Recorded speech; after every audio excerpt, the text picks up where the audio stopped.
CNN national correspondent here in Mexico City, covering the international reaction to Election Day in the United States. And it's rather fascinating. The first time I've ever been outside of the United States covering a presidential election. So this is a rather fascinating perspective that CNN is able to bring you. So we have been here on the streets of Mexico City for several days now, taking the pulse of people, and it's really been rather fascinating. I don't think it'll be a shock to many people around the world watching this and really paying close attention to it, but Donald Trump is not a very popular figure here, to put it mildly, here in the country of Mexico. We knew that coming in, but there's also a great number of issues that many of the Mexican people that we've talked to have been watching closely. Just kind of go a rundown and kind of give you a sense of the scene of where we're at here. This is the Angel of Independence Monument. This is one of the most historic spots in the entire city of Mexico City, a sprawling capital city of more than 20 million people.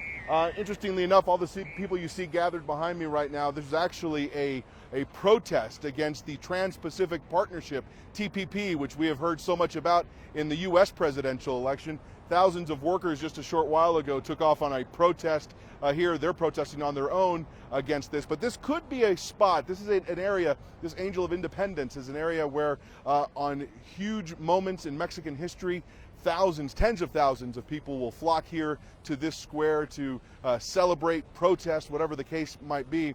And there is some social media talk here that this might be a place where thousands gather tonight to celebrate the results of the U.S. presidential election. So what's at play here? Obviously a lot of things at play. Many Mexicans you speak with here in the country will tell you that what they have sensed over the last 18 months is a level of racist and xenophobic talk coming from Donald Trump. That is why he is so despised on many levels here. They feel that Donald Trump essentially catapulted himself to the top of the Republican field by insulting Mexican immigrants that we've talked about so much over the course of this campaign. And because of that, Hillary Clinton getting a great deal of support. And this is really significant because, remember, there was so many immigrants, Mexican immigrants in the United States, so many family ties between both sides of the border. You know, family influence and opinions can really tend to influence family members on the north side of the U.S. border. So that's why one of these conversations are so important in many ways. One of the interesting things we've seen here over the course of the last days is that in the historic center of the city, there's a caricature museum that has been there for more than 30 years. And this is an area where cartoonists come and work together to kind of show off their work. And there's been an exhibit there of cartoons basically scathing Donald Trump. Dozens and dozens of these cartoons that have run in Mexican newspapers over the last several months. So this is all a very fascinating issue. We spoke with many of those cartoonists, and they talked about these very sentiments that we've heard repeatedly. No matter who you talk to, it seems like in this country, really the insults and the language used against Mexican immigrants has really rubbed people here the wrong way, and that's why they want to see Hillary Clinton win this election. But there's also, I should mention, very important and serious economic concerns that not only just people here on the street, but government officials are very concerned about.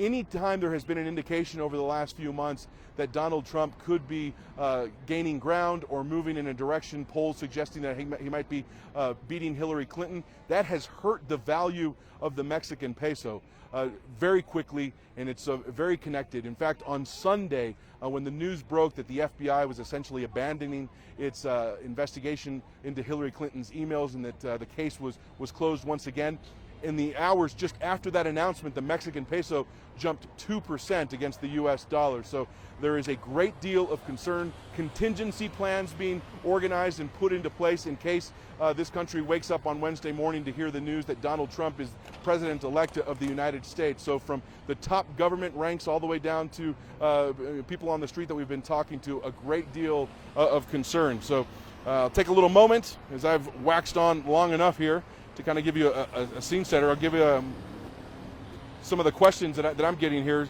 sent to us.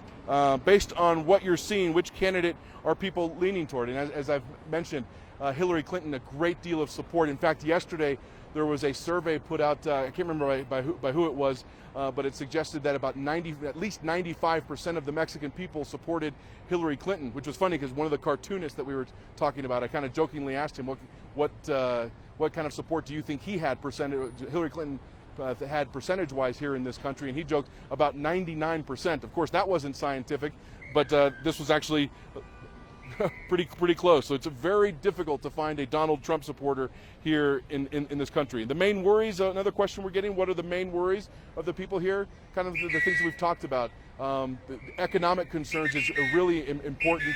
And they also worry about the future of migration, immigration issues. Excuse the traffic police. As I mentioned, this is a square where the protests are going, so they're managing the traffic through this area. So a great deal of concern about those economic issues as well. How are Mexicans preparing for this election, if at all? It's interesting. There's a number of watch parties for expats, Americans that live here in the city of Mexico. There are some viewing parties, but many people watching it very closely. Those issues that connect both sides: immigration, trade, family ties is one of those very important to quite a bunch of people. What are some of the economic concerns of folks in Mexico? Is one other question we're getting. It's really very much tied to the value of the Mexican peso. Concerned that a Donald Trump presidency could really hurt the economic future of this country. Not only the talk of building the wall along the U.S. southern border, but the talk of tearing up a NAFTA trade deal, obviously probably scares a lot of people. Those are some of those concerns that we're getting as well. How is what's going on in American politics impacting Mexico's politics? There's a high level of internal Mexican politics that I think most U.S. voters probably don't pay a lot of attention to. So you really have to, there was a lot of talk when Donald Trump came here to Mexico and visited with the president of Mexico. There's a great deal of criticism here in Mexico that the Peña Nieto, the president of Mexico, endured because of the way he handled his visit with Donald Trump. He was criticized immensely for not standing up and not telling Donald Trump directly that Mexico would not pay for the wall that Donald Trump has been talking about for quite some time. So the whole talk of the whole way that the Mexican president has handled Donald Trump has caused him a lot of problems here domestically. So we have, all right, Israel, got hola, buenos días, ¿cómo está? Eduardo. ¿Su nombre? Israel. Israel. Usted vive aquí, you live here in Mexico City, vive en Ciudad México. Sí. México.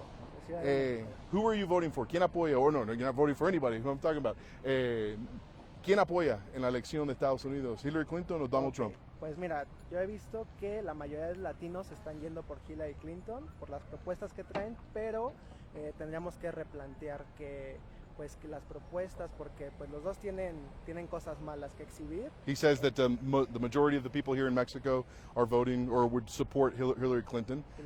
Sí, sobre todo los latinos que no podemos votar en Estados Unidos. Especially the Latinos that can't vote in the United States. Hillary Clinton tiene todo nuestro apoyo para ganar, pero los latinos ciudadanos que están en Estados Unidos, todos van a votar por Hillary Clinton para estas elecciones. ¿Por qué es importante que ustedes vean que gane Hillary Clinton? Why is it important for Mexico to see Hillary Clinton win?